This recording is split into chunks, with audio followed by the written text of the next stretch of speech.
Assalamualaikum warahmatullahi wabarakatuh, sahabat semua. Berjumpa lagi bersama saya Aristo di G-Media Channel. Channel yang keren, cadas. Channel yang selalu memberi informasi seputar dunia-dunia Islam, mengedukasi dan menginspirasi Anda semua. Jangan lupa like, comment, and subscribe, guys. Ya, sahabat semua, sehat selalu dimanapun Anda berada, dan semoga kita selalu dalam lindungan Allah Subhanahu wa Ta'ala. Ya. Nah, sahabat di Media Channel, Ikhwan Filah dimanapun Anda berada, dari Sabang sampai Merauke, dari Miangas sampai Pulau Rote. Ya. Pada kesempatan siang hari ini kita berjumpa kembali dalam kajian Kristologi. Ya. Tentunya kajian-kajian yang merespon begitu banyak fitnahan-fitnahan tentang Islam. Dan pada kesempatan hari ini saya terkejut dengan konten YouTube. Nama kanal YouTube-nya Didit Yuli, ya. Nah, jadi dalam narasinya dia membuat konten merespon saudari kita Mbak Natalia Iriani terkait kata Allah di dalam Bible, ya, dan direspon secara cepat begitu oleh Didit Yuli bahwa seolah-olah Islam yang mencuri kata Allah di dalam Bible, gitu. Ini menarik, ya. Tapi menurut saya ini sesuatu yang nekat, begitu. Karena apa? Dalam narasinya hanya bermodalkan asumsi, ya.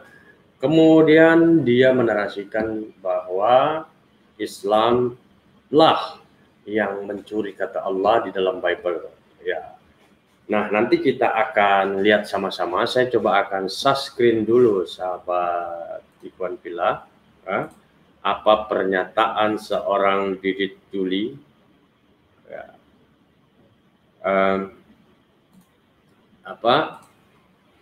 Saya kira level sekolah minggu, ya. Mualaf perempuan bernama Natalia Iriani, karena dia ini seringkali membahas Alkitab ataupun imannya yang dulu dengan maksud ya agak sedikit merendahkan lah ya, karena dia beranggapan bahwa imannya yang sekarang yang benar. Termasuk dalam video yang akan saya tanggapi ini. Jadi judul videonya adalah siapakah pencuri kata Allah. Saya nggak tahu maksudnya ini apakah dia mau menuduh orang Kristen mencuri nama Allah dari orang Islam. Sebelumnya, mari kita bersama-sama melihat video berikut ini. Nah, jadi mari kita analisa tulisan yang diterjemahkan LAI menjadi kata Allah. Nah, mungkin sebelum aku lanjut, di sini ada teman-teman yang ngerasa diurapi roh. Ya, jadi secara spontan begitu, ya, direspon oleh Didit Yuli. Jadi saya mau tegaskan, memang benar Lembaga Alkitab Indonesia mencuri kata Allah di dalam Al-Quran. Memang, mohon maaf, ya, karena kalau kita merujuk pada original teks, baik Ibrani, Aramaik, Yunani, nggak ada kata Allah. Ya. Jadi memang umat Kristen ini buah simalakama menurut saya. Kenapa demikian? Karena mereka menggunakan kata Yahweh milik umat Yahudi, diprotes oleh Yahudi, menggunakan kata Allah diprotes oleh umat Islam. Jadi sebenarnya umat Kristen ini nggak punya Tuhan, nggak pede dia pakai nama Tuhannya. Padahal kalau dia merujuk kepada Greek, ya, mestinya mereka menggunakan kata Theos, gitu. Cuman karena memang Theos tidak laku di pasaran, sehingga menggunakan nama Tuhan-Tuhan yang lain. Nah, oke, sahabat beriman semua, ya. Kemudian setelah ini saya akan menampilkan satu kajian yang sangat keren dan cadas. Bagaimana di dalam kajian ini menampilkan Bapak Pendeta Yakub Sulistyo yang berkolaborasi dengan guru kita Ustadz Menahem Ali, ya. membedah tentang kata Allah di dalam kitab suci. Dan Pendeta Yakub Sulistyo mengiyakan, mengaminkan bahwa benar Lembaga Alkitab Indonesia telah salah menggunakan kata Allah karena Allah mutlak milik umat Islam atau bahasa Qur'ani, ya. Jadi kita saksikan sahabat Ikhwan Fillah semuanya, bagaimana kemudian kajian yang cukup menarik ini dari para narasumber yang sangat luar biasa, teman-teman semua. Dan ini tentunya menjadi petunjuk bagi kita, ya, karena dikaji secara jujur, begitu kira-kira. Saya pada saat itu memang berada di bawah sebuah sinode yang tentu saja kalau saya menyampaikan akan bermasalah. Dan ternyata memang benar saya mengalami masalah yang besar. Sehingga saya terpaksa harus di-kick out dari sinode kami sebelumnya. Kemudian pada saat itu saya difitnahkan, diadu domba dengan umat Muslim, seolah-olah saya membuang Allah begitu. Dan itu sempat heboh. Saya dipecat tanggal 17 Agustus tahun 2001 pada saat itu. Namun karena saya menyuarakan kebenaran, di mana saya sebelumnya adalah seorang pengusaha, ketika saya dipanggil Tuhan untuk melayani full time, saya berjanji bahwa saya akan memberitakan kebenaran menurut kitab Injil atau kitab yang saya yakini. Oleh karena itulah maka saya melayani 8 tahun. Tetapi pada saat itu saya belum melakukan kajian ilmiah secara khusus, walaupun saya sekolah teologi sampai S3. Tetapi saya tidak menjurus khusus tentang masalah nama ini. Tetapi setelah saya mulai mempelajari, saya menggunakan kitab acuannya, yaitu kitab ini. Ya, ini adalah kitab berbahasa Ibrani, baik Perjanjian Lama maupun Perjanjian Baru. Kemudian saya juga menyampaikan bukti-buktinya yang lain. Jadi saya sebetulnya tidak berani juga menyampaikan kalau tidak ada buktinya. Termasuk saya punya kitab ini adalah kitab yang dipakai oleh umat Katolik. Sebetulnya saya punya yang berbahasa Indonesia juga yang sudah menggunakan nama yang benar. Tetapi pada saat saya diminta tahun 2001 itu, ada orang yang 2004 kalau tidak salah, ada orang dari Jakarta, seorang dosen, yang menggugat Yayasan Lembaga Alkitab Indonesia. Nah, pada saat itu saya diminta untuk menjadi saksi ahlinya. Tetapi kitab suci saya itu dipinjam, ternyata sampai sekarang nggak pulang. Dan yang menjadi acuan saya juga ini adalah kitab berbahasa Aram, yang enggak banyak orang menggunakannya di Indonesia. Kemudian saya juga ada kitab suci yang berjudul The Names of God Bible.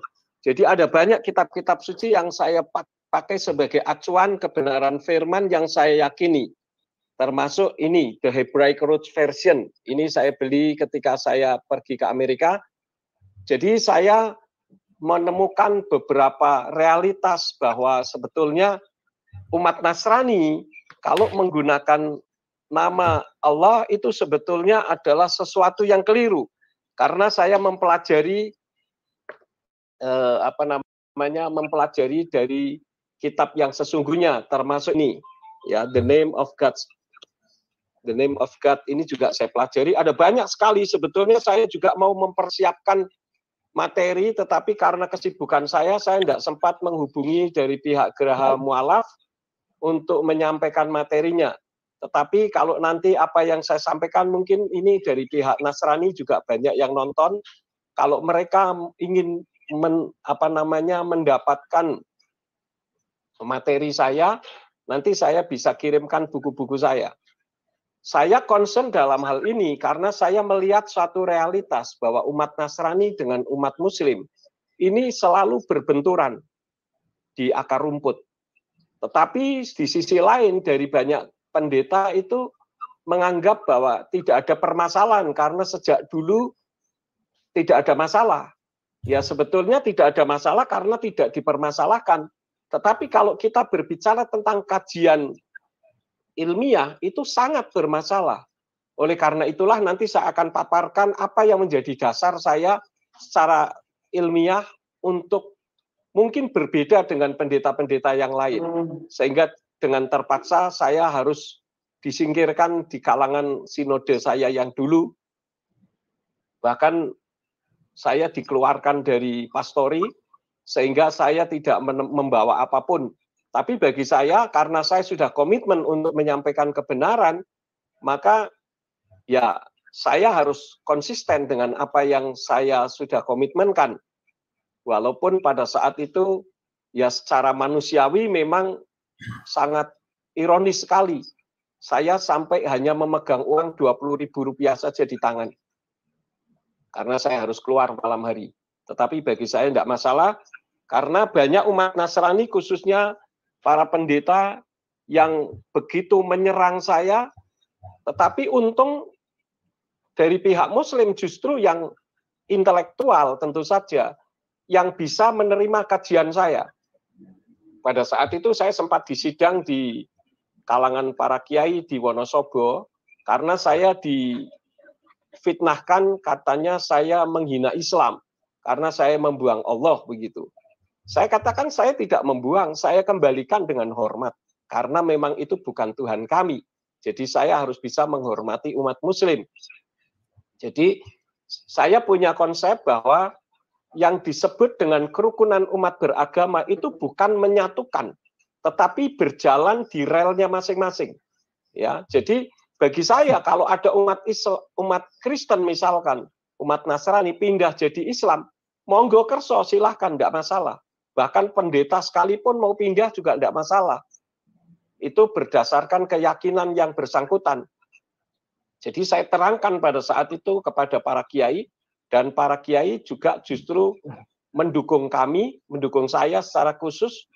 Pada saat itu saya harus mendirikan gereja sendiri lagi, dengan konsistensi yang saya miliki. Dan secara jujur saya katakan, pada saat saya mendirikan gereja, tidak ada pendeta yang mau tanda tangan. Justru yang mau tanda tangan, saya mendirikan gereja, terus terang justru organisasi Islam.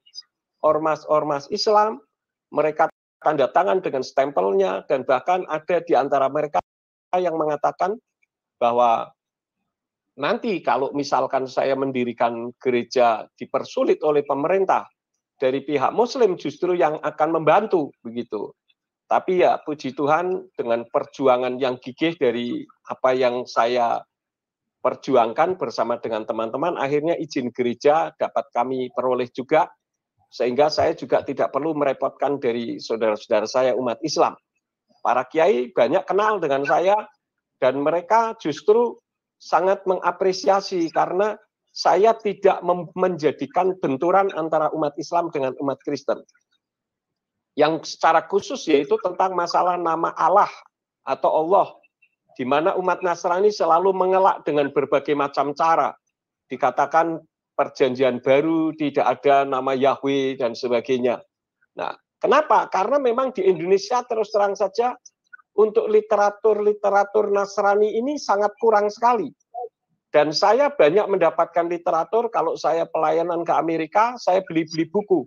Seperti salah satu contohnya ini adalah buku yang membuktikan bahwa perjanjian baru pun ditulis dalam bahasa Ibrani. Dan ini ditulis oleh Rabi Israel.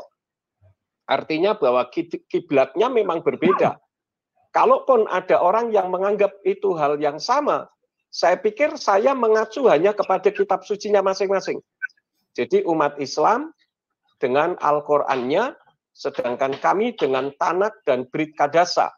Jadi kalau misalkan kita berada di relnya masing-masing, tentu tidak akan terjadi permasalahan.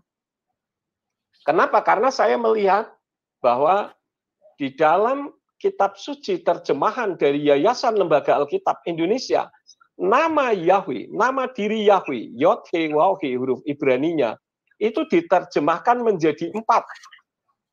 Tuhan huruf besar semua, Allah atau Allah, A-L-L-A-H huruf besar semua, kemudian Tuhan hanya T-nya saja yang huruf besar, dan Allah hanya A-nya saja yang huruf besar. Padahal setahu saya dulu waktu saya kuliah, ketika membuat skripsi, ketika kita mau mengutip, mengquote daripada buku orang, pengarangnya itu harus dituliskan dan namanya tidak bisa diubah. Tetapi justru terus terang umat Nasrani ini, kalau saya katakan mereka justru menjadikan Tuhannya itu seperti siluman. Dan saya pernah mengatakan ini, itu pun saya dibantai habis oleh umat-umat Nasrani. Dikatakan masa Tuhan siluman? Loh, saya katakan bukan Tuhan itu siluman, Tuhan seperti siluman. Kenapa? Karena namanya berubah-ubah. Salah satu contoh di dalam kitab suci yang saya yakini, di mana nama Yahweh, yaitu Tuhan yang di dalam kitab suci kami, Tanakh itu disembah oleh Bapak Abraham, Yitzhak, dan Yakov. Di sana yang pertama nama Yahweh itu diterjemahkan menjadi Tuhan, T-U-H-N huruf besar semua, khususnya di dalam kitab Yesayahu atau Yesaya pasal 42 ayat yang ke-8. Di sana di dalam terjemahan dari Yayasan Lembaga Alkitab Indonesia dikatakan, aku ini Tuhan, itu namaku. Aku tidak akan memberikan kemuliaanku kepada yang lain atau kemasyhuranku kepada patung. Di situ dikatakan, aku ini Tuhan, huruf besar semua, itu namaku. Artinya, kalau kita mengacu kepada tata bahasa Indonesia yang baik, artinya ada Tuhan yang bernama Tuhan. Padahal Tuhan itu bukan nama. Tuhan itu adalah sebutan. Nah, ketika saya membaca di dalam kitab berbahasa Ibrani, di sana berbunyi, Ani Yahweh Husmi, Ufodil Akhir Lo Eten Utilati Lapsilim. Yang kalau diterjemahkan dengan benar, sebetulnya berbunyi, aku Yahweh, itulah namaku. Dan aku tidak akan memberikan kemuliaanku kepada yang lain, dan pujianku kepada patung. Itu yang pertama. Jadi, nama Yahweh diterjemahkan menjadi T-U-H-A-N huruf besar semua. Yang kedua, nama Yahweh diterjemahkan menjadi Allah, A-L-L-A-H, huruf besar semua. Di mana umat Nasrani, para pendeta seringkali mengatakan, oh, Allah kami beda dengan Allah. Mereka menggunakan kata Allah, kami Allah. Padahal semuanya sama. Karena hurufnya sama. Dan itu dijadikan sebagai pengganti daripada Yahweh. Dan ini bisa saya lihat kalau terjemahan Yayasan Lembaga Alkitab Indonesia di dalam kitab Kejadian pasal 15 ayat yang kedua. Terjemahan dari LAI mengatakan, Abram menjawab, ya Tuhan Allah, A-L-L-A-H huruf besar semua. Apakah yang akan engkau berikan kepadaku? Karena aku akan meninggal dengan tidak mempunyai anak, dan yang akan mewarisi rumahku ialah Eliezer orang Damsyik. Ini di dalam kitab Kejadian pasal yang ke-15 ayat yang kedua. Tetapi kalau saya membaca di dalam kitab berbahasa Ibrani, di sana berbunyi, wa yomer Avram Adonai Yahweh matitenli wa anoki holek ariri oven mesek beiti bu hu damesek Eliezer. Jadi terjemahan yang benar seharusnya kalau saya konvertkan dengan LAI berbunyi, ya Tuhan Yahweh, apa yang akan engkau berikan kepadaku, sedangkan aku tidak mempunyai anak, dan ahli waris di rumahku Eliezer orang Damesek. Ini hal yang kedua. Jadi di dalam bahasa Ibraninya nama Yahweh itu sudah diterjemahkan menjadi dua, yaitu Tuhan huruf besar semua dan Allah huruf besar semua. Yang ketiga, nama Yahweh diterjemahkan menjadi Tuhan hanya T-nya saja huruf besar. Ini di dalam Kisah Rasul pasal yang kedua ayat yang ke-21 di kitab Perjanjian Baru.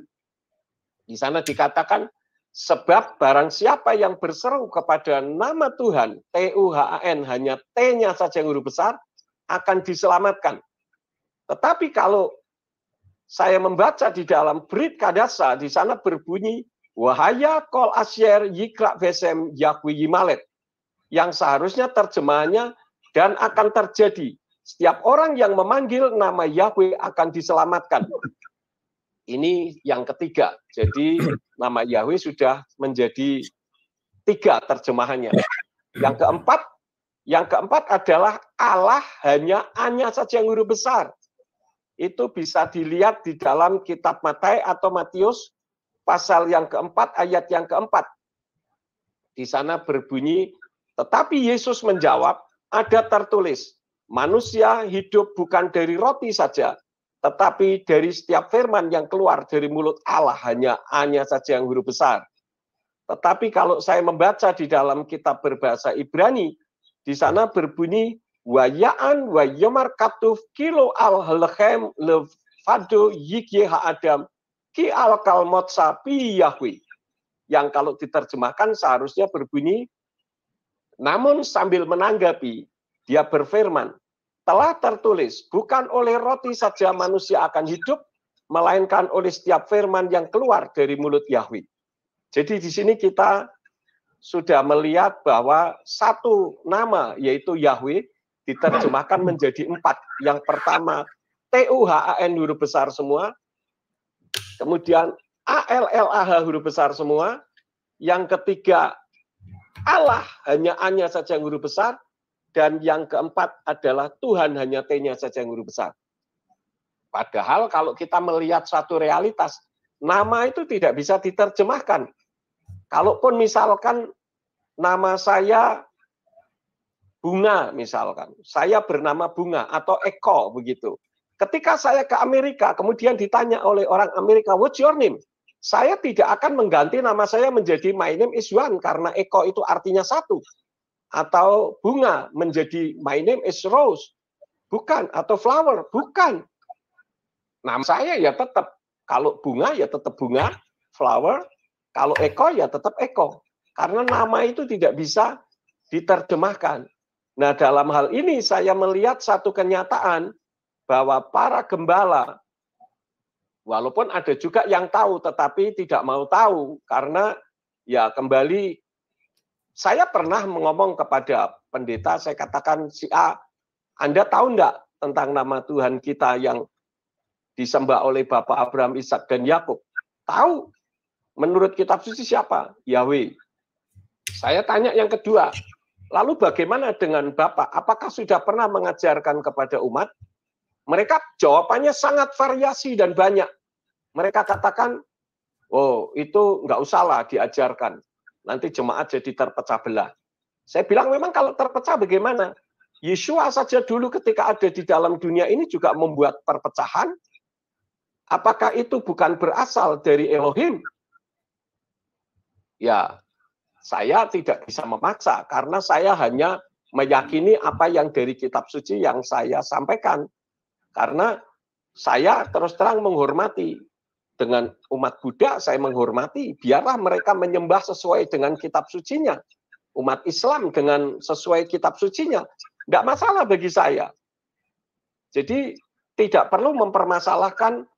Karena itu saya katakan ketika ada orang Islam yang pindah ke Kristen, saya katakan kamu pelajari saja kitab sucinya umat Nasrani dengan baik. Tidak usah menjelek-jelekan Islam.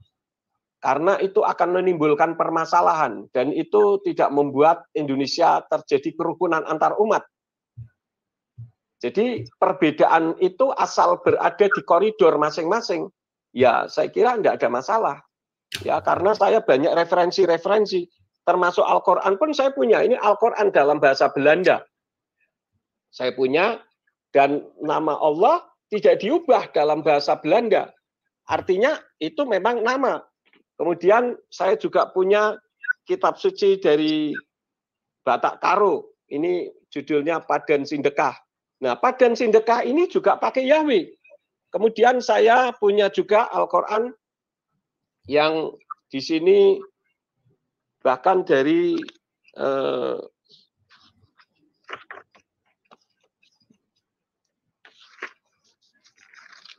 terjemahan dari cukup bagus juga. Kadim Al-Haramain Asyafritain, pelayan kedua Tanah Suci, Fat Ibnu Abdul Aziz Al-Saud, Raja Kerajaan Saudi Arabia, mendapat kehormatan sebagai penganjur untuk mencetaknya Al-Quran dan terjemahannya ini. Jadi saya menggunakan yang sah semua. Tetapi karena saya menghormati umat Islam, ya go ahead silahkan. umat Islam mau meyakini Tuhannya, saya hormati saja. Tetapi umat Nasrani seharusnya berada di koridor masing-masing. Nah, kebanyakan pendeta yang tidak mau menyebut nama Yahweh, mereka mengatakan bahwa YHWH itu tidak bisa berbunyi. Saya katakan kalau tidak bisa berbunyi, ya belajar untuk membunyikannya. Nah, kebetulan kemarin saya menemukan video ada pelajaran membaca Ibrani. Kebetulan di situ menyebut juga nama Yod-Heh-Waw-Heh yang dibaca Yahweh. Kemudian saya posting di YouTube saya yang terakhir. Jadi bagi umat Nasrani yang selama ini menganggap bahwa YHWH itu tidak bisa bunyi, bodohnya Yakub Sulistyo saja yang menyebut nama Yahweh, sesuatu yang tidak bisa dibunyikan. Justru saya katakan bahwa betapa bodohnya Elohim atau Tuhan kalau menyuruh Moshe atau Musa menulis sesuatu yang tidak bisa dibunyikan. Ini kan sangat naif sekali. Apalagi ada yang mengatakan bahwa orang Yahudi sendiri lupa bagaimana membunyikannya. Bagaimana mungkin orang Yahudi lupa dengan hurufnya sendiri? Ada alasan macam-macam, katanya di Perjanjian Baru itu sudah tidak ada nama Yahweh karena pada saat itu lingua frankanya adalah bahasa Yunani, karena orang Yahudi dijajah oleh Romawi menggunakan bahasa Yunani. Nah, saya contohkan saja Indonesia ini dijajah oleh Belanda 350 tahun. Tetapi bahasa Indonesia, bahasa Jawa, bahasa daerah tidak ada yang hilang. Jadi ada banyak sekali argumentasi-argumentasi yang sebetulnya tidak relevan untuk disampaikan, karena kalau disanggah itu bisa, namun ya kembali kalau menurut saya karena mereka belum mampu membedakan antara nama, sebutan, bahasa dan budaya sehingga mereka rancu begitu. Saya kira untuk pemaparan saya tidak usah banyak-banyak ya. Jadi nanti misalkan ada yang mau bertanya sekitar masalah nama bisa disampaikan. Saya kira itu dulu Pak Moderator, terima kasih, Tuhan memberkati. Baik, terima kasih banyak Pak Yakub. Paparannya Pak Yakub menarik sekali ya Pak ya. Kebetulan juga ini menjadi perhatian kita bersama Pak. Kalau tadi Bapak menyebutkan ada lembaga Alkitab Indonesia menerjemahkan menjadi Tuhan dengan huruf besar semua dan Allah dengan huruf besar semua, itu yang kita kenal dengan tetragramaton ya Pak Yakub ya, betul ya? Iya, betul. Nah, saya juga mencermati hal ini Pak. Yang Bapak sebutkan tadi di penerjemahan kata yang kedua dengan Allah dengan huruf besar semua, saya hitung itu ada 290 ayat Pak yang menggunakan kata Allah dengan huruf besar semua Pak. Di perjanjian saya malah nggak ngitung Pak. Saya malah nggak ngitung. Di perjanjian lama semua Pak, tapi Pak Yakub. Iya, memang betul. Iya. Nah, baik. Sekarang giliran kita mendengarkan paparan dan pandangan dari Pak Menahem Ali. Waktu dan tempat kami persilahkan. Monggo Pak Ali. Assalamualaikum warahmatullahi wabarakatuh. Shalom alaikum. Mudah-mudahan kita semua diberikan kesehatan. Saya sangat bersyukur pada malam ini ketemu dengan sahabat saya yang amat luar biasa, yakni Pendeta Yakub Sulistyo. Saya sangat hormat dengan beliau dan sudah bertemu berkali-kali. Insya Allah 2 kali di Surabaya. Saudara-saudara, menyambung apa yang disampaikan oleh Bapak Pendeta Yakub Sulistyo, memang kita sebagai warga negara Indonesia, kita harus menjaga toleransi itu sebagai spirit kebangsaan kita. Tentu saja spirit kebangsaan itu salah satu pilarnya adalah berkaitan dengan keagamaan. Nah, berkaitan dengan persoalan keagamaan di Indonesia, kita menemukan ada semacam hubungan yang erat, meskipun tidak bisa disama-samakan, tapi bisa bersama-sama. Yang kemudian agama-agama itu dikenal dengan sebutan Abrahamic Faith. agama-agama yang merujuk pada iman Abraham. Kalau dalam konteks akademik disebut sebagai Abrahamic faith atau Abrahamic religions. Nah, dalam konteks itu pula, seringkali kita temukan di Indonesia ini menggunakan istilah yang sama, tapi kemudian menjadi sebuah perdebatan yang tidak ada ujung pangkal. Bahkan seringkali ahistoris, bahkan tidak akademis. Misalnya begini, di dunia maya atau dalam tulisan-tulisan biasanya muncul istilah kalau Tuhannya umat Islam itu disebut Allah SWT. Allah SWT, S-nya besar, W-nya besar, T-nya besar. Seakan-akan SWT itu merupakan nama Tuhan dalam agama Islam. Jadi ada Allah yang disebut Allah SWT. Itu berbanding terbalik dengan Tuhan versi Kristiani, yakni yang disebut Allah YHWH. Nah, kalau dalam konteks ini, tentu saja ini bermasalah. Kalau kita jujur, YHWH itu sebetulnya nama pribadi. Sedangkan Allah, ALLAH, itu juga nama pribadi. Tapi kenapa kok bisa menjadi hanya sekedar sebutan? Allah itu sebagai sebutan. Jadi Allah YHWH berarti YHWH itu sebutannya sebagai Allah. Nama pribadinya YHWH. Kemudian berhubungan dengan itu, Allah SWT, ada Allah yang bernama SWT. Padahal kalau kita tahu dalam konteks Indonesia, SWT itu bukan nama pribadi. Itu adalah istilah penghormatan untuk menyebut nama Allah. Yang kemudian disebut Allah Subhanahu wa Ta'ala, diringkas menjadi SWT. Jadi SWT itu bukan nama Tuhan, tapi penghormatan untuk Tuhan. Kalau dalam bahasa Ibrani itu sebanding dengan baruhu. Jadi kalau ada tulisan Yod He Vav He atau YHWH, selalu dalam tradisi Ibrani itu disebutkan dengan Adonai Baruhu. Adonai, kalau Kristen umumnya melafalkan Yahweh, terberkatilah dia. Jadi terberkatilah dia dalam bahasa Ibrani itu disebut Baruhu, itu sepadan dengan SWT atau Subhanahu wa Ta'ala. Nah, saya kira dalam konteks ini sangat begitu aneh kalau dalam konteks Indonesia ada Allah YHWH dibenturkan dengan Allah SWT. Ini sepertinya tidak nyambung.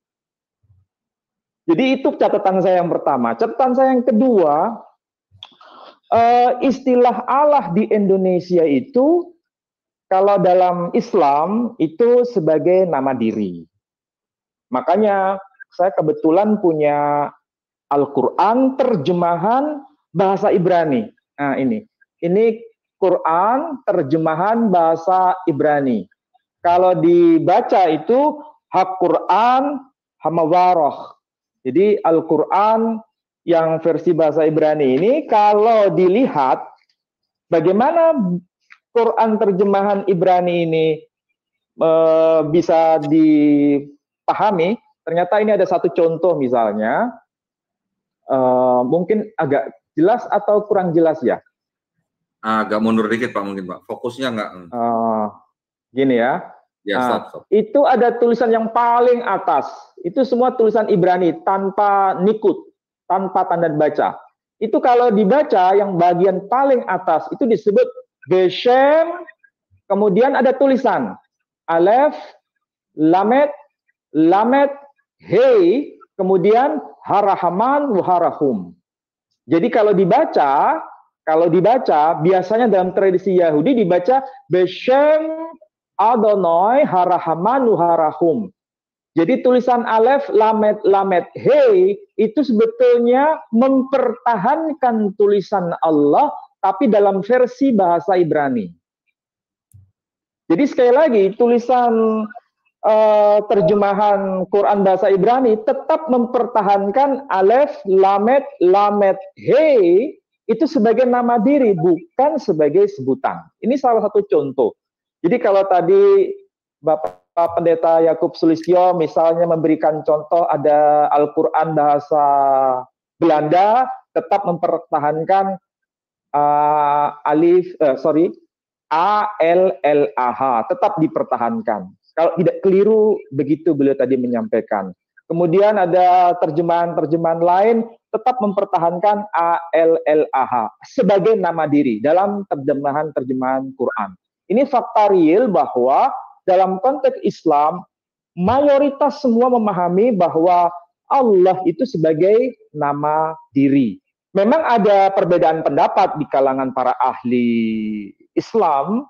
Asal-usul nama Allah itu ada dua klasifikasi. Ada yang mengatakan itu mustaq, ada yang mengatakan ghair mustaq. Ada yang mengatakan itu bentukan dari kata al-ilah, ada yang mengatakan bukan, itu bukan bentukan dari al plus ilah, tapi betul-betul murni, tidak ada bentukannya, itu asli. Allah itu istilah asli. Meskipun berbeda pendapat mengenai asal-usul mengenai istilah Allah, tapi keduanya itu sepakat bahwa ketika merujuk pada istilah Allah, kesimpulannya satu, sebagai ismul a'zam atau ismul al-ilah. Jadi ism al-ilah, nama ilah yang itu. Itu maksud dari tradisi Islam. Nah, bagaimana mengenai tradisi Nasrani yang ada di Timur Tengah? Saya belum bicara yang di Indonesia, saya bicara di Timur Tengah. Tolong slide-nya bisa ditampilkan yang pertama, yang dari Kamus Al-Munjid.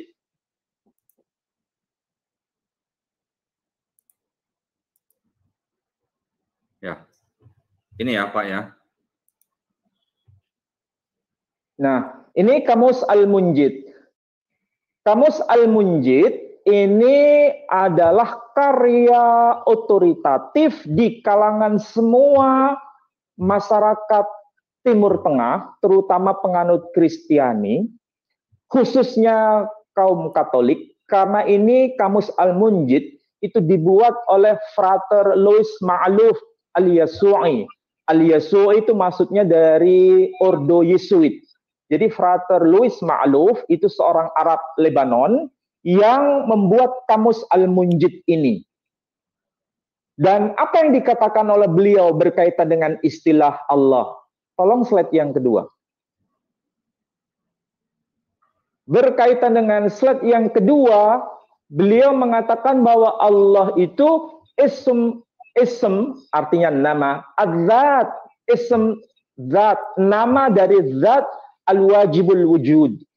Jadi Allah itu nama, bukan sebutan, tapi nama dari zat yang ada dengan sendirinya. Jadi sebagai nama dari zat. Istilah zat di sini tentu merujuk pada istilah bahasa Arab, itu mengacu pada esensi, hakikat, dan lain sebagainya. Jadi ini apa yang disampaikan oleh Louis Ma'luf disebut ismud zat al-wajibul wujud. Jadi nama dari zat yang ada dengan sendirinya. Ini yang dikatakan oleh Louis Ma'luf dari kelompok Kristen Katolik. Jadi kalau disebut sebagai sebutan, saya kira tidak tepat. Karena istilah Allah di sini dalam konteks Arab merujuk pada nama pribadi, bukan sebutan.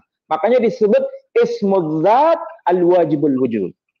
Yang kedua, tulisan dari Kristen Ortodoks. Tolong slide selanjutnya. Nah, ini komus yang dikompilasi oleh Dr. Butros Abdul Malik. Dan ini diterbitkan di Kairo, Mesir. Dan pada term berkaitan dengan istilah Allah, apa yang dikatakan? Tolong slide selanjutnya. Nah, itu mudah-mudahan tulisannya bisa dibaca ya. Pada yang bagian akhir yang ada tanda merah itu ada penjelasan bahwa Allah dalam tulisan Arab disebutkan hada ism al-ilah. Allah itu adalah ini nama dari Al-Ilah, Khaliq Jami'il Kainat, sang pencipta dari semua apa yang ada. Jadi kalau begitu, ada satu pernyataan di kalangan orang Indonesia bahwa Allah itu evolusi dari kata Al-Ilah. Ada yang mengatakan begitu dari pihak Kristiani, ada yang mengatakan begitu, tapi apakah betul pernyataan itu? Ternyata tidak.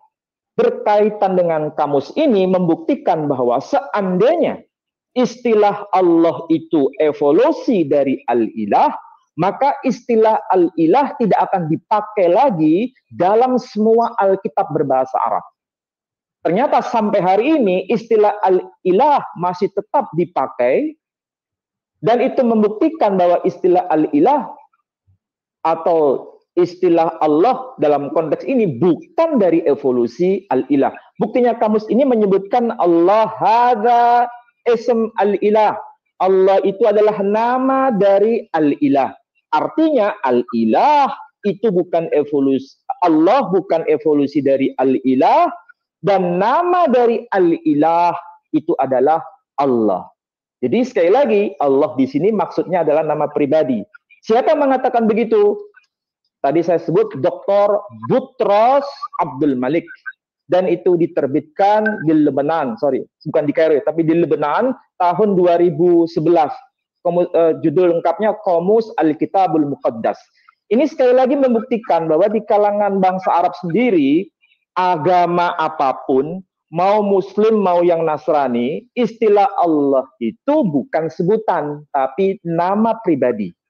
Nah, masalahnya di Indonesia itu menjadi rancu. Kenapa menjadi rancu? Ada persoalan yang sangat rigid. Kalau ini dipahami mungkin ada tahap-tahapan ya. Kita mulai dari persoalan terbitan-terbitan Alkitab yang berbahasa Indonesia dulu. Terbitan-terbitan Alkitab bahasa Indonesia itu hampir semuanya diterbitkan oleh Lembaga Alkitab Indonesia. Sebetulnya ada para ahli, tapi ada yang sebetulnya bukan ahli, tapi dijadikan sebagai rujukan, sehingga kesimpulannya menjadi salah. Lembaga Alkitab Indonesia yang saya tahu adalah lembaga yang sangat otoritas, tetapi karena ada juga staf ahli, bukan dari dalam ya, tapi dari luar, maksudnya bukan dari LAI sendiri, tapi ada semacam outsourcing, yang kalau saya sebut namanya mungkin semua orang tahu. Misalnya Bambang Nursena, seringkali dijadikan sebagai narasumber oleh Lembaga Alkitab Indonesia. Tetapi apa yang disampaikan itu sangat-sangat salah. Karena apa? Apa yang terjadi dalam konteks linguistik itu sebetulnya tidak seperti yang saya sampaikan tadi. Kalau di kalangan masyarakat Kristen Arab, istilah Allah, mau kita baca Alkitabul Muqaddas dalam berbagai versi apapun, itu selalu mengacu pada nama pribadi, bukan merujuk pada istilah sebutan umum. Begitu juga kamus tadi yang saya sebutkan, kamus ini, menyebutkan bukan sebagai sebutan umum, tapi sebagai hadza ism Al-Ilah. Ini adalah nama dari Al-Ilah. Jadi Allah itu nama Al-Ilah. Kalau begitu, kalau disampaikan bahwa istilah Allah itu adalah sebutan, ini sangat bertentangan dengan referensi-referensi yang berbahasa Arab dari kalangan Kristiani. Tapi ini tidak disadari. Kemudian selanjutnya berkaitan dengan pernyataan sebagian orang bahwa istilah Allah itu sudah dipakai di kalangan Kristen sebelum Islam datang. Biasanya ini muncul di tengah-tengah kita, ungkapan seperti itu. Bahwa istilah Allah atau orang Kristen itu sudah menggunakan istilah Allah sebelum Islam datang. Islam datang itu lahir 571 Masehi. Itu betul secara historis. Dan Kristen itu lahir ya, abad 1 Masehi. Artinya ada jeda waktu sekitar 500 tahun. Kalau tadi dikatakan bahwa Kristen sudah menggunakan istilah Allah sebelum Islam datang, dan itu berarti klaim bahwa pengguna istilah Allah itu hanya dalam kekristenan, ini ada sesuatu yang tidak tepat. Mengapa saya katakan demikian? Kalau dikatakan istilah Allah dipakai oleh orang Kristen sebelum Islam datang, ada betulnya, ada salahnya. Kenapa? Karena sebelum Kristen datang, orang Yahudi sudah menggunakan bahasa Arab sebelum Kristus lahir di muka bumi. Artinya orang Yahudi itu, kan ada Yahudi Ashkenazi, ada Yahudi Sephardi, ada Yahudi Mizrahi. Orang-orang Yahudi Ashkenaz itu menggunakan bahasa Hebrew dan bahasa Yiddish. Sementara orang-orang Yahudi Sephardi, orang Yahudi Mizrahi itu menggunakan bahasa Hebrew dan sekaligus menggunakan bahasa Yudeo-Arabik. Tulisannya Hebrew, tapi kalau dibaca itu Arabik. Jadi logikanya orang Yahudi sudah lebih awal menggunakan bahasa Arab, termasuk lebih awal menggunakan istilah Allah sebelum munculnya kekristenan. Logikanya seperti itu secara historis. Nah, dalam konteks keindonesiaan, kita mulai dari terbitan-terbitan yang dilakukan oleh LAI. LAI seringkali itu tidak konsisten, sebagaimana tadi dikatakan, ada sekitar 290 penerjemahan nama Allah yang tidak tepat dari konteks Ibraninya. Saya tidak tahu, karena bisa jadi itu karena kekurangan referensi, atau ada nuansa teologis sebetulnya. Kalau dikatakan bahwa terbitan-terbitan lama, tolong ditampilkan yang terbitan lama tahun 1949, kalau tidak keliru, tolong disampaikan. 1949. Saya mengutip dari kajian linguistik saja. Saya tidak masuk ke kajian teologis, kajian linguistik saja. Bukan yang itu tuh. Ini perjanjian baru yang diterbitkan oleh Lembaga Alkitab Indonesia. Dulu namanya bukan Lembaga Alkitab Indonesia, tapi Perserikatan Hendak Memaklumkan Alkitab. Terbit tahun 1949. Nah, pada teks ini, tolong disampaikan lanjutannya. Pada teks ini, saya ambil contoh itu, Lukas pasal 4, ayat yang ayat yang ke-9. Kalau yang versi terjemahan lama, TL, maka dibawanya dia ke Yerusalem, lalu ditaruhnya di atas bumbung bait Allah. Itu versi TL. Tapi kalau versi yang diterbitan tahun 1945, di situ bukan tertulis bait Allah, tapi tertulis Ka'bah. Tertulis Ka'bah. Nah, kalau tertulis Ka'bah, itu tahun 1949. Sekarang LAI sudah menghapus istilah itu. Kenapa? Karena LAI sadar bahwa istilah Ka'bah itu adalah istilah Qur'ani, istilah khas kaum Muslim, tidak boleh dipakai lagi oleh kaum Kristiani, makanya dikembalikan kepada pemilik yang sah, yakni umat Islam. Maka umat Islam tetap menggunakan istilah Ka'bah, kaum Nasrani tidak pakai istilah itu, tapi pakai istilah bait suci. Kalau TL terjemahan lama pakai istilah bait suci, terjemahan baru juga pakai istilah bait suci. Yang dulu tahun 1949 pakai istilah Ka'bah, dan itu dihapus, sudah diganti dengan bait Allah. Saya kira itu etika yang bagus, mengembalikan pada haknya yang dilakukan oleh LAI. LAI bisa melakukan itu. Contoh yang kedua adalah ayat yang ke-15. Lalu ia mengajar di dalam segala rumah sembahyang mereka itu, dan sekalian orang pun memuji dia. Itu Lukas pasal 4 ayat 15. Disebut rumah sembahyang, itu TL, terjemahan lama. Tapi kalau yang terjemahan 1949, itu bukan disebut rumah sembahyang, tapi disebut masjid. Jadi tahun 1949 disebut masjid. Sampai sekarang LAI yang terbitan sekarang ini sudah tidak pakai istilah itu lagi, tidak pakai istilah masjid, tapi pakai istilah rumah sembahyang. Kenapa dihapuskan istilah masjid? Karena LAI tahu istilah masjid itu adalah istilah yang menjadi milik sah umat Islam, bukan menjadi milik sah umat Nasrani, maka dikembalikan. Dua contoh ini merupakan studi kasus yang menarik. Kenapa tidak dipertahankan pada perjanjian baru yang terjemahan baru? Tidak pakai istilah masjid, tidak pakai istilah Ka'bah. Kenapa tidak dipertahankan? Karena mereka sadar, LAI sadar, ini akan menjadi masalah kalau diteruskan dipakai. Maka diganti dengan istilah bait suci dan diganti dengan istilah rumah sembahyang atau tempat ibadah.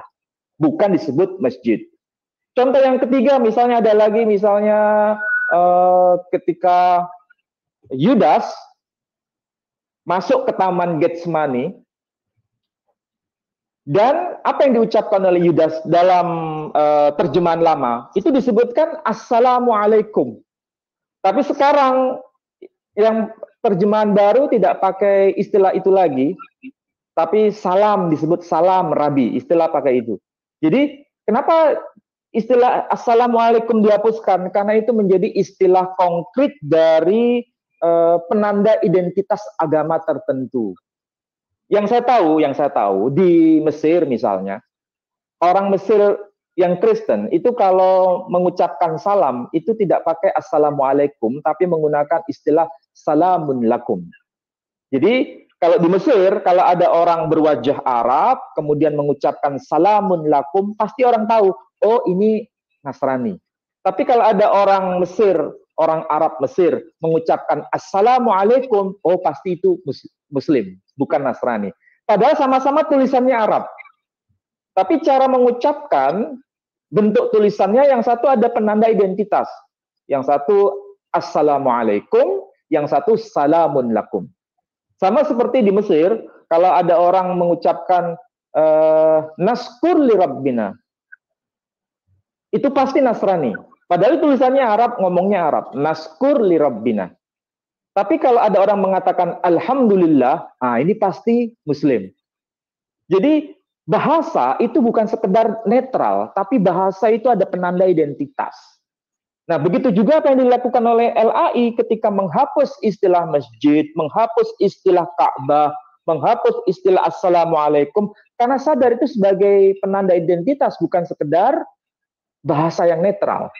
Nah, yang menjadi masalah yang sedang kita diskusikan sekarang itu adalah soal istilah Allah yang tadi kita bicarakan bersama Pendeta Yakub Sulistyo, bahwa beliau menganjurkan, bahkan sangat begitu kuat menyatakan bahwa sebaiknya dikembalikan kepada pihak Muslim karena itu akan menjadi kendala relasi hubungan antara Islam dengan Kristen di Indonesia. Nah, sekali lagi, kenapa Pendeta Yakub Sulistyo punya pemahaman seperti itu dan juga didukung oleh saudara-saudara yang lain? Karena ini akan menjadi problem yang tadi saya sebut. Ada istilah Allah SWT, ada Allah YHWH. Ini sangat tidak akademis, tapi masif terjadi di akar rumput. Nah, berkaitan dengan LAI, Lembaga Alkitab Indonesia, saya kira MUI juga tidak pernah baca sepertinya Alkitab yang versi Indonesia. Seakan-akan istilah Allah itu ya biasa-biasa saja. Padahal kalau kita lihat dalam bahasa Indonesia, itu ada tulisan Allah itu pakai A kecil, L kecil, L kecil, A kecil, H kecil sebagai sebutan. Padahal kalau MUI baca itu pasti akan bertanya-tanya, kok bisa tulisan A, L, L, A, H kecil semua. Dan itu bukan sebagai nama pribadi, tapi menjadi sebutan umum. Misalnya, jangan ada padamu Allah lain di hadapanku, misalnya begitu. Allah lain. Kalau disebutkan Allah lain di situ, itu teksnya adalah bahasa Indonesia dan maksudnya bukan sebagai nama pribadi, tapi sebagai sebutan umum. Kok bisa ada Allah-Allah lain? Bahkan ada disebut Allah-Allah. Kita coba ya, lihat yang bahasa ini Ibrani dan Arab ini. Ini kebetulan kalau bisa ini Pendeta Yakub Sulisto harus punya ini sepertinya, karena di dalamnya ada nama Yahweh dalam bahasa Arab. Jadi ini Al-Ahdul Qadim Al-Ibri, Tarjamah Bainas Sutur Ibri Arabi. Saya kira ada di situ, coba ditayangkan ya. Coba ditayangkan. Coba.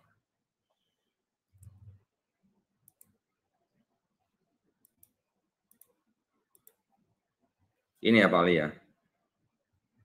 Yang tadi yang mana ya? Itu Keluaran 3:15. Sudah saya cek 3:15. Teksnya 3:15. Nah, yang Shemot ya, atau Sefer Shemot, kalau bahasa Indonesianya Kitab Keluaran, itu pada pasal yang ketiga, ayat yang ke-15, itu ada tulisan Ibrani, itu menarik. Teks Ibraninya otomatis semua paham itu. Ada tulisan begini, Yod-He-Vav-He, ya, Yod-He-Vav-He, tapi orang Ibrani menyebut dengan Adonai. Adonai Elohe Avoteichem Nira Ale Elohe Abraham Ishak wa Yakub. Kalau bahasa Arabnya di situ tertulis Yahweh ilahu abaikum ru'ya ilayya ilahu Ibrahim Ishak wa Yakub.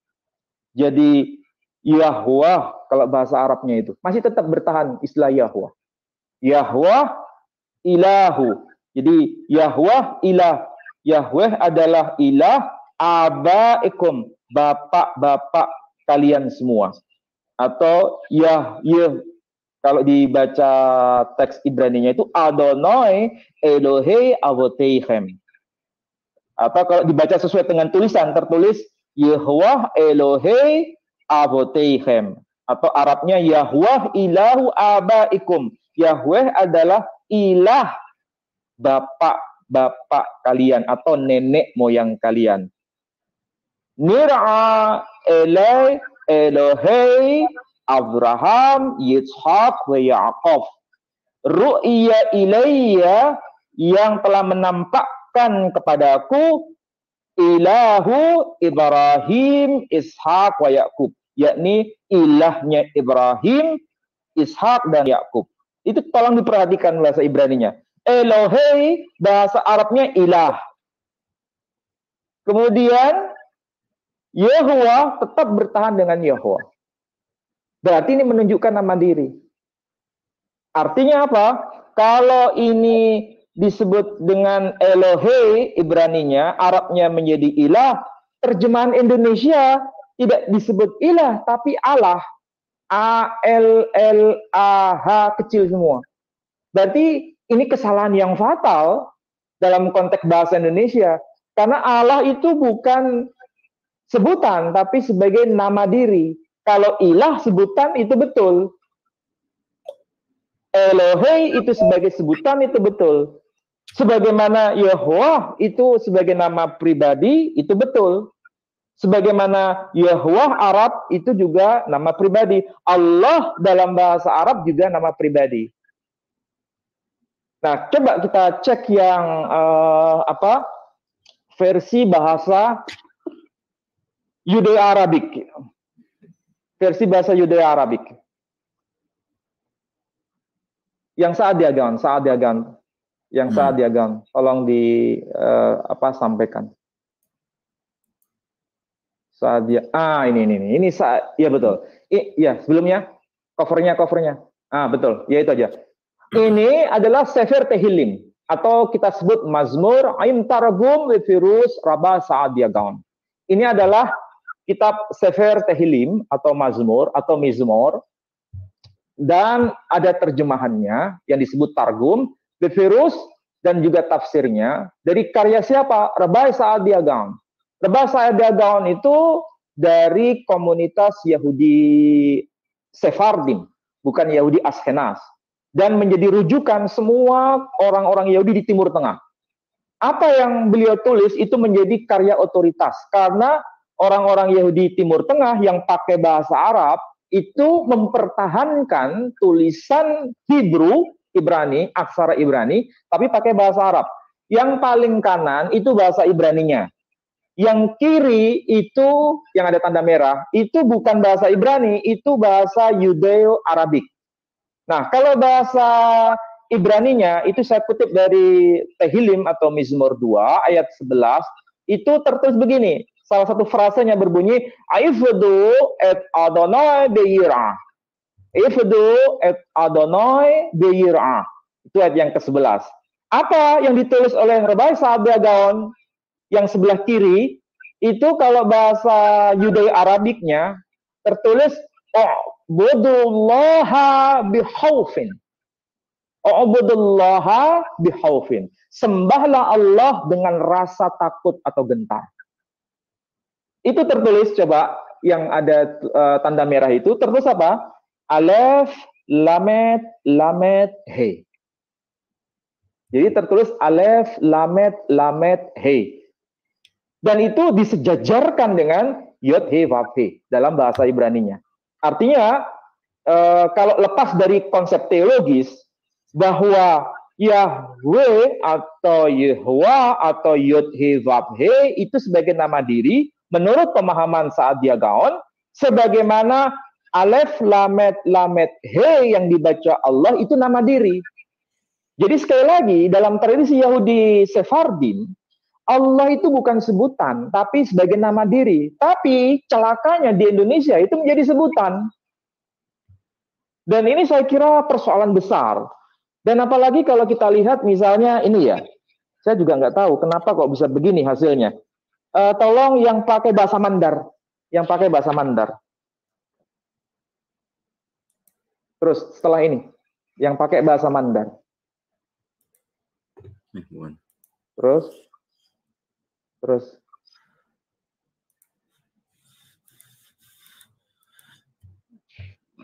Kayaknya yang ada tulisan yang Matius ada tulisan Matius. Ini. Jadi ini adalah terbitan Lembaga Alkitab Indonesia Jakarta. Diterbitkan tahun 2012. Ini adalah Kareda Macoa ia natulis Matius, tulisan bahasa Mandar, tutu alo. Diterbitkan oleh LAI tahun 2012. Saya ambil contoh di situ, itu pasal 4 ya, bentar.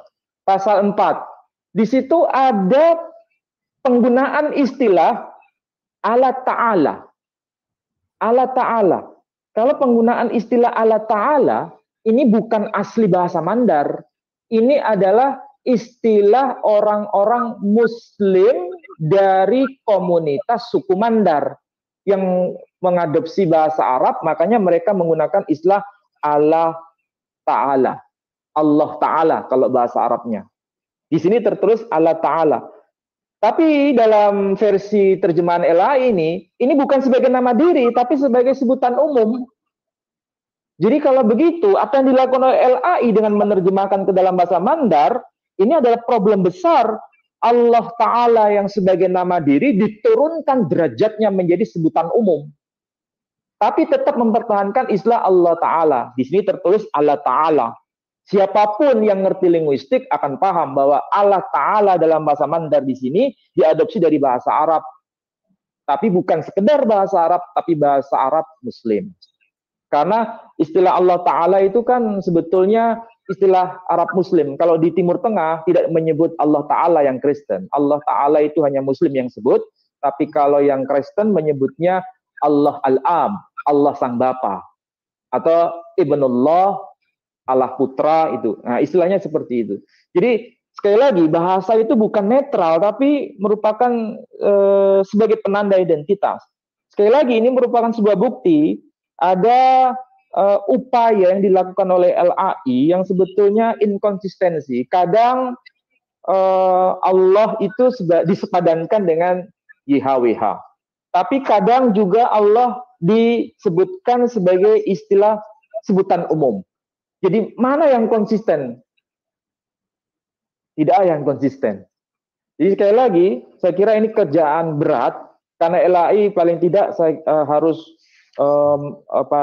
mengundang pakar linguistik, terutama yang ngerti bahasa Indonesia yang baik dan benar, supaya tidak ada kesalahan penggunaan yang seharusnya nama diri menjadi sebutan. Apalagi ada Allahmu, Allahku, Allahnya, ini kan nggak benar.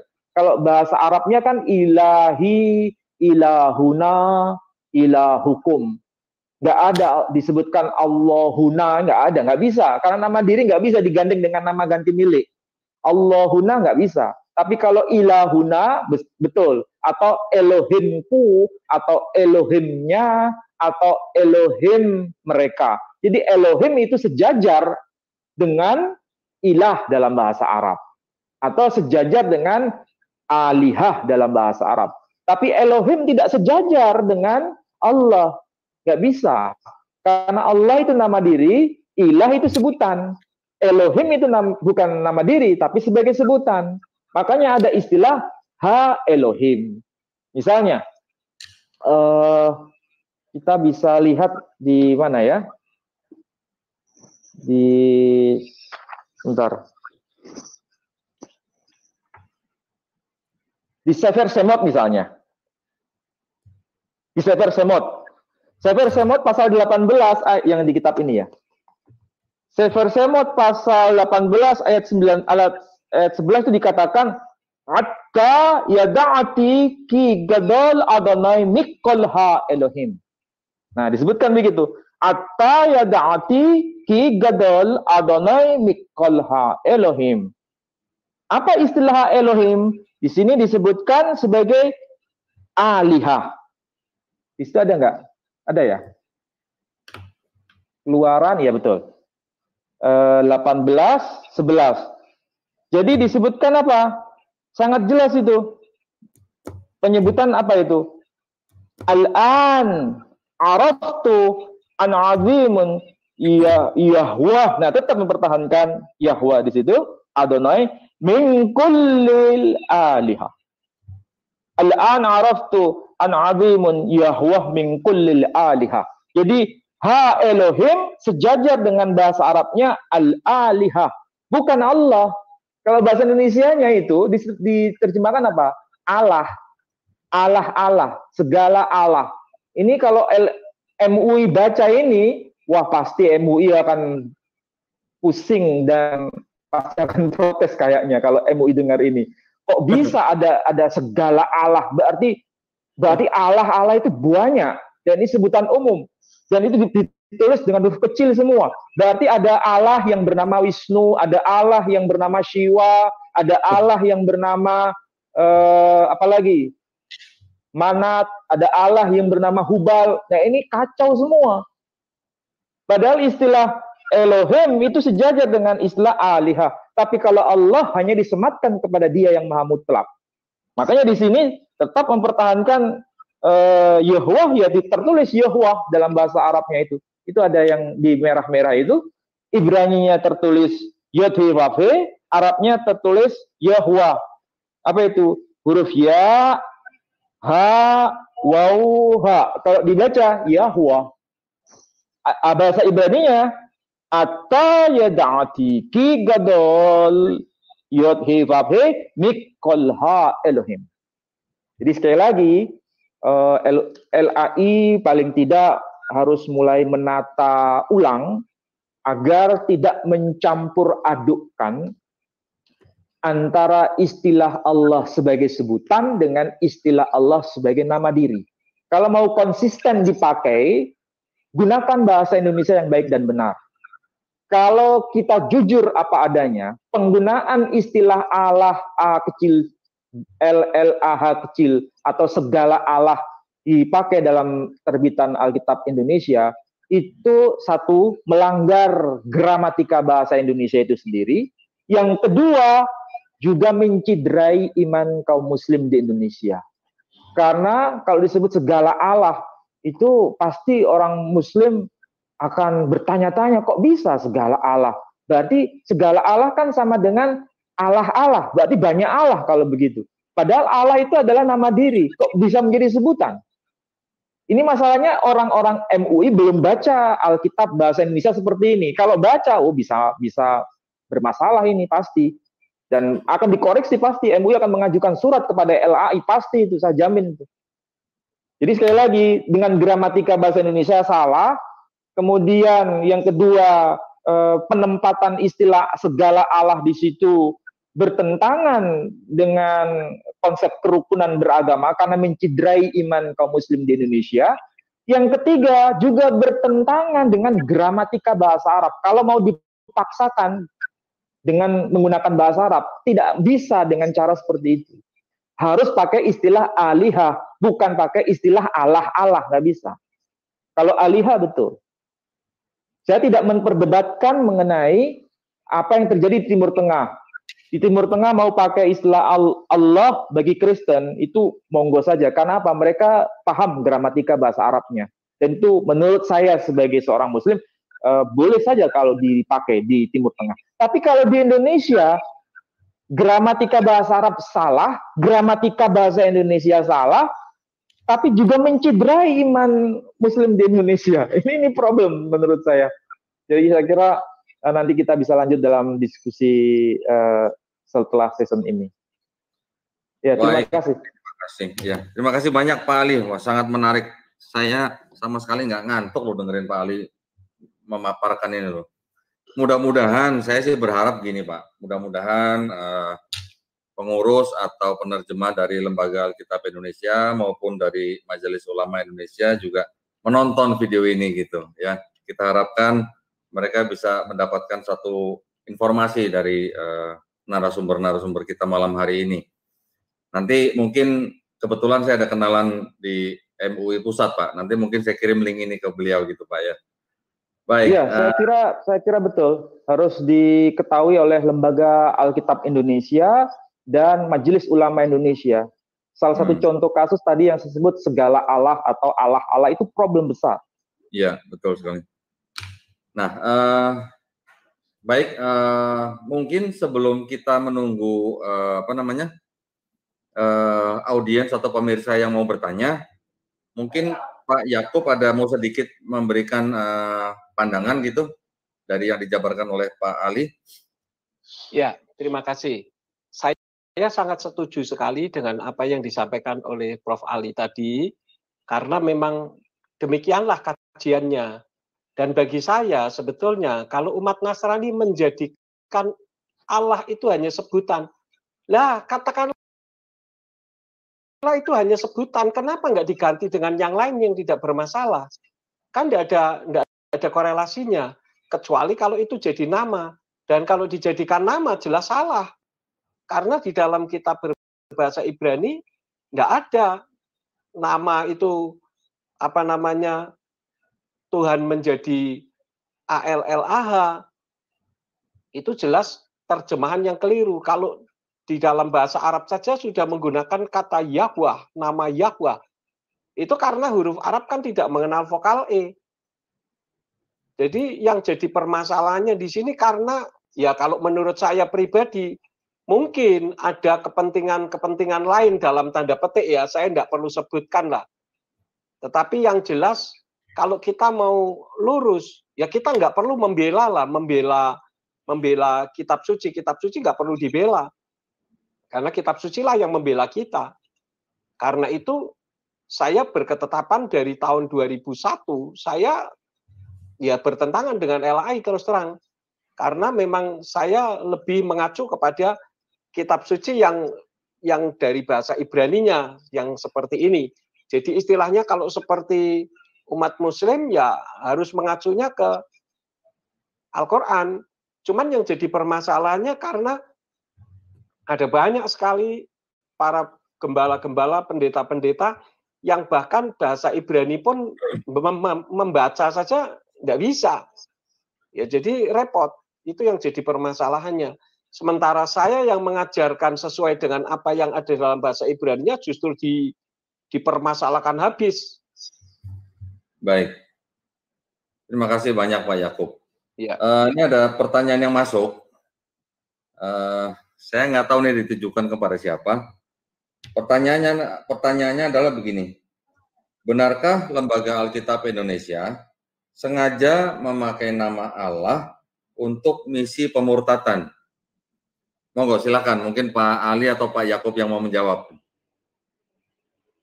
Ya, Mungkin Pak saya Ali jawab ya. dulu aja deh. Saya jawab dulu deh ya. Ya, Pak Pendeta Yakub barangkali lebih paham soal ini. Ya. Ya, Coba, saya kira kalau pertanyaannya tadi kan ditanyakan bagaimana dengan LAI. Memang jawaban yang paling tepat adalah dari LAI itu sendiri. Tetapi dalam hal ini sangat tidak konsekuen gitu loh. Karena terjemahannya apa yang tadi saya sudah paparkan saja sudah berbeda sekali. Masa satu nama dijadikan 4 kata yang berbeda, itu saja sudah nggak logis gitu. Ya, itu aja dulu deh, Pak. Baik, silakan Pak Ali kalau mau menambahkan, Pak.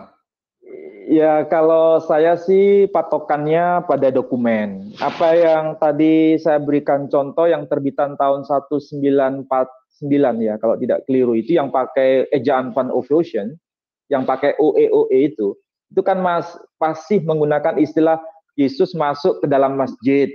Kemudian dia ditaruh di bumbungan Ka'bah. Kenapa sekarang tidak dipakai? Karena tentu saja dulu dipakai supaya bisa dipahami oleh umat Islam. Barangkali tujuannya itu pada saat itu. Tapi sekarang kan sudah mengkristal ya bahwa istilah Ka'bah, istilah masjid itu menjadi istilah khusus Muslim, maka itu dikembalikan oleh LAI. Kalau LAI saja bisa mengembalikan istilah masjid, istilah apa itu?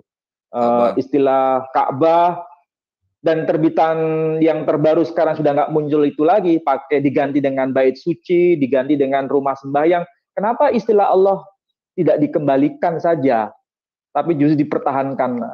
Ada apa tujuannya? Dan itu pun dipakai dalam konteks sebutan umum.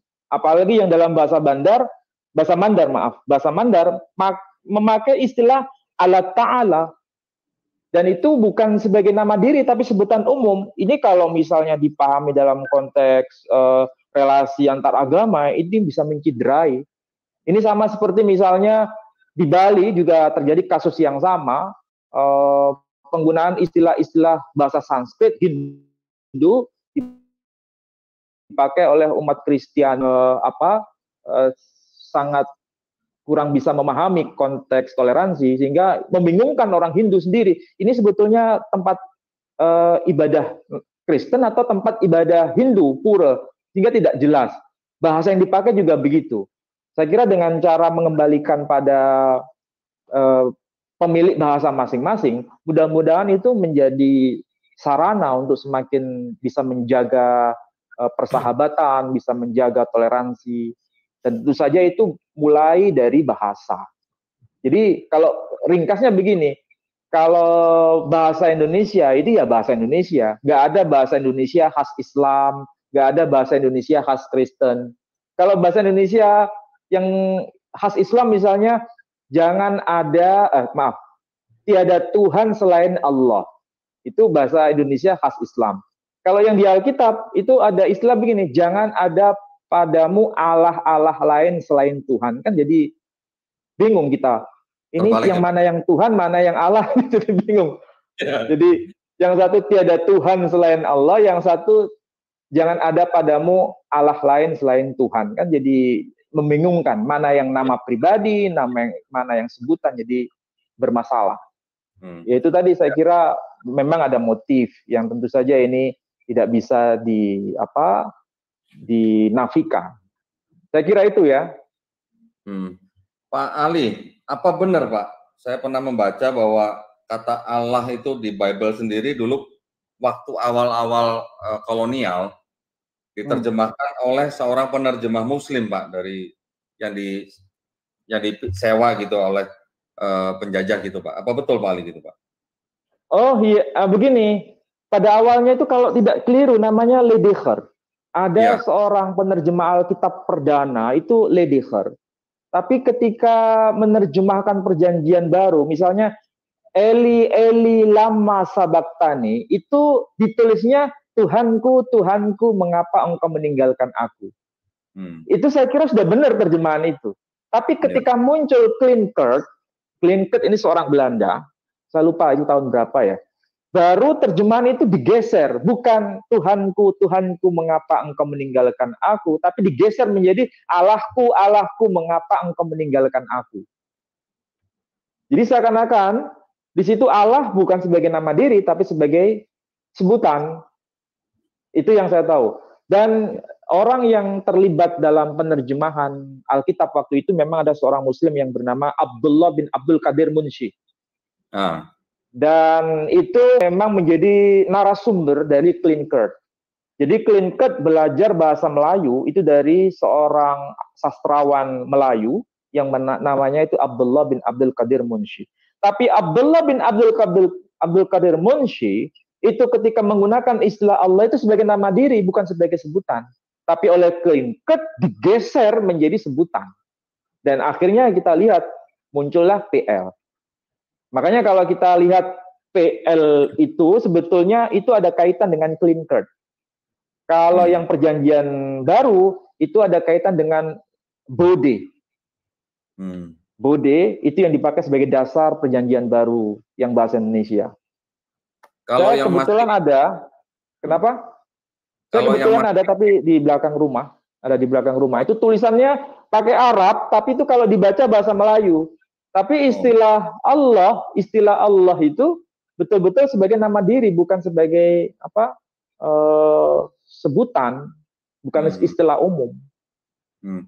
Kalau yang di Leidecker ya Pak Ali ya, kalau nggak salah juga saya pernah baca bahwa pada zaman Leidecker itu terdapat perubahan dari kata Tuhan menjadi Tuhan ya Pak ya. Ada penambahan kata H di tengah-tengah itu ya. Tetapi sebenarnya maksudnya Leidecker itu adalah bukan merubah makna Tuhan atau kurios itu menjadi chaos, Bapak gitu maksud saya. Tetapi lebih merupakan imbuhan kata seperti kata embus menjadi hembus misalnya. Tahu menjadi tahu gitu. Apa betul kira-kira begitu Pak Ali? Memang kalau dari kajian linguistik ya dalam arti dalam bahasa Melayu itu ada istilah tuan, ada istilah Tuhan. Dan itu baru muncul pada masa kolonial. Dan kalau muncul pada masa kolonial berarti itu pada masa penjajahan di Indonesia. Nah, kenapa itu menjadi sebuah problem? Karena yang dilakukan oleh para sarjana Belanda waktu itu mengikuti apa yang menjadi tradisi di Yunani waktu itu. Kalau tradisi di Yunani itu kan kita mengenal istilah Septuaginta ya, istilah Septuaginta. Septuaginta itu Tanakh, Torah, Nevi'im, Ketuvim itu dalam versi bahasa Yunani. Istilah Yod He Vav He atau yang bahasa Ibraninya itu diucapkan menjadi Adonai, ketika ditranslitkan ke dalam bahasa Yunani tidak muncul Yod He Vav He tapi diganti menjadi Kyrios yang di Septuaginta. Septuaginta yang umum ya, yang saya belum melakukan riset apakah ada versi Septuaginta yang lain. Konon katanya ada Septuaginta yang tetap mempertahankan Yod He Vav He, tapi saya belum membacanya. Cuma yang umum yang saya tahu, Septuaginta itu masih menggunakan istilah Kyrios sebagai bentuk kata ganti dari nama tetragrammaton Yod He Vav He menjadi Kyrios. Nah itu kemudian diikuti dalam bahasa-bahasa Eropa. Jadi kalau ada Ibrani tertulis Yod He Vav He diganti menjadi Hir dalam bahasa Belanda, atau diganti menjadi Arab dalam bahasa Arabnya, versi Van Dijk misalnya. Van Dijk menyebut dengan Arabnya itu jadi Arab. Tapi kalau yang versi ini tetap mempertahankan Yahweh. Kalau yang ini tetap mempertahankan Yahweh. Tapi ada juga versi Alkitab, saya harus jujur mengatakan ada Alkitab yang bahasa Arab yang Van Dijk menggantinya menjadi Arab. Kenapa kok menggantinya menjadi Arab? Karena mengikuti tradisi yang di Yunani itu. Tetap. Nah, di Indonesia diganti dengan istilah TUHAN besar semua. Yang tadi sudah dijelaskan oleh Bapak Pendeta Yakub tadi itu ada. Ya ini memang muncul, tetapi itu tadi bergesernya nama diri Allah dalam konteks bahasa Melayu itu terjadi pada masa setelah Abdullah bin Abdul Qadir Munsi yang dilakukan oleh seorang yang bernama Klinkert. Dalam kamusnya juga, kebetulan saya punya, kamusnya itu judulnya Malay Nederlands Woordenboek, terbitan dari Batavia Genootschap van Kunsten en Wetenschappen, yang sekarang menjadi Perpustakaan Nasional di Jakarta. Saya kira itu ya penjelasan dari saya. Baik. Iya, terima kasih banyak Pak Ali. Nah, ini ada pertanyaan berikutnya. Bagaimana positioning dan definisi Allah dengan Tuhan dalam ajaran Kristen? Nah, ini sebenarnya tadi mungkin sudah dijelaskan sedikit oleh Pak Yakub ya pada waktu awal pembukaan video ini ya. Mungkin Pak Yakub mau menjawab sedikit lagi? Ya, jadi kembali saya sampaikan bahwa sebetulnya orang Kristen itu tidak ada Allah. Yang ada adalah kalau mau menggunakan bahasa Indonesia yang baik ya Tuhan itu.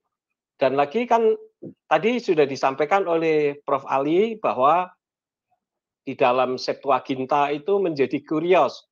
Sebetulnya menjadi kuriosnya itu juga karena memang huruf Yunani tidak mengenal huruf YHW.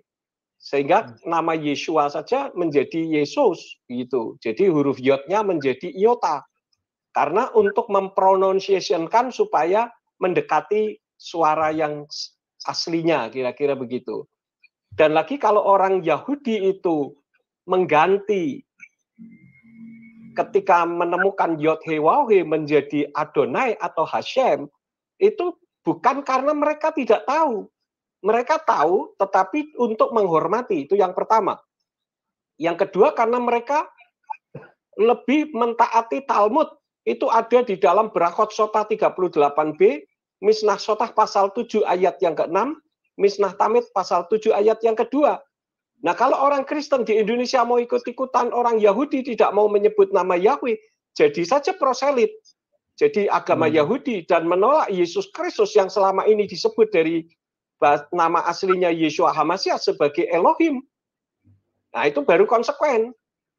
Jadi jangan mengambil secuplik-secuplik hanya untuk kepentingannya sendiri. Ya bagi saya nggak bisa begitu.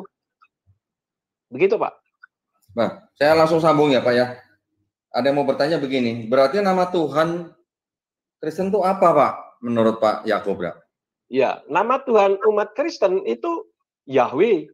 Dan Yahweh itulah kalau menurut kitab suci, itu yang turun ke bumi dalam wujud manusia, yaitu Yeshua HaMashiach. Makanya di dalam kitab Lukas pasal 2 ayat yang ke-11 dikatakan, di dalam kitab berbahasa Aramaik, di sana berbunyi, Atilat lekon geirio mana peruka itu himarya Mesia bemadinta de Daud. Yang artinya pada hari ini telah lahir bagimu juru selamat, yaitu Tuhan Yahweh Sang Mesias di kota Daud. Ada banyak referensi-referensi yang lain. Tetapi bagaimana? Karena pengetahuan yang ada itu kurang, sehingga nama Yeshua pun ditolak. Nama Yahweh ditolak, tapi tiap hari teriak-teriak haleluya. Tanpa diketahui bahwa haleluya itu artinya pujilah Yah. Dan itu kependekan dari Yahweh. Nah ini kan lucu. Jadi haleluya itu dari kata halelu yang artinya pujilah. Dan Yah itu Yahweh. Nah kalau menolak Yahweh mentah-mentah ya jangan sebut haleluya, ganti aja halelulah kan gitu. Baik. Pak Yakub sedikit lagi Pak, ini pertanyaan dari saya Pak. Ya. Jadi dalam hal ini Pak Yakub kan menyebut bahwa nama Tuhan dalam Kristen yang dipercaya oleh Pak Yakub adalah Yahweh ya Pak ya. Iya. Nah kapan pertama kali kata Yahweh itu timbul Pak? Oh, itu sejak Adam dan Hawa ketika memberikan nama kepada anaknya, itu juga ada unsur Yahweh di situ. Saya soalnya nggak pegang kitab suci ini. Kitab suci saya ada di HP, jadi nggak bisa menunjukkan ayatnya dan saya nggak hafal. Tetapi itu semua sudah ada di buku-buku saya, Pak Moderator. Baik, Pak. Nah, bagaimana Pak Yakub yakin bahwa Adam dan Hawa atau mungkin Nuh atau mungkin Abraham itu melafalkan kata Yod He Vav He itu dengan Yahweh, Pak? Ya, ya karena memang Yod He Vav He itu kalau dibaca bunyinya Yahweh, itu juga ada di dalam YouTube saya. Ini yang sangat ditentang oleh para pendeta yang mengatakan bahwa YHWH itu tidak berbunyi. Makanya tadi di awal saya katakan ya kalau nggak berbunyi karena kita nggak ngerti bagaimana cara membacanya. Kalau kita belajar bahasa Ibrani ya kita tentu bisa membaca. Kalau dikatakan orang Yahudi sendiri tidak tahu bagaimana mengucapkannya, ya ini sangat irasional. Bagaimana mungkin orang Yahudi tidak bisa membaca hurufnya sendiri? Ya. Kan begitu. Ya, saya pernah membaca, Pak, bahwa istilah Yahweh itu sendiri baru muncul ketika abad pertengahan, Pak, di tahun 1550 sampai 1567 yang dipopulerkan oleh seorang bernama Benedictine Gilbertus Ginbrardus ya. Menurut Pak Yakub gimana, Pak? Betul, Pak? Ya, itu sih boleh-boleh saja, tetapi kembali saya selalu mengacu kepada kitab suci saya. Karena di kitab suci saya di situ nama Yahweh itu sudah dari Adam dan Hawa itu ada gitu. Baik. Baik, sampai sekarang belum ada pertanyaan yang masuk lagi. Mungkin ada. Ya, jadi sahabat Ikhwan Fillah, kita sudah mendengarkan tadi ya pemaparan yang sangat luar biasa dari para narasumber. Nah, ini menjawab argumentasi dari Didi Tuli yang hanya sebatas umat terjemahan, ya. Ini adalah bukti bahwa lembaga Alkitab Indonesia mencuri kata Allah di dalam Al-Quran. Oke, sahabat Ikhwan Fillah, ya teman-teman semua, mudah-mudahan kita berjumpa lagi pada lain waktu. Akhir kata saya ucapkan wabillahi taufiq wal hidayah. Wassalamualaikum warahmatullahi wabarakatuh.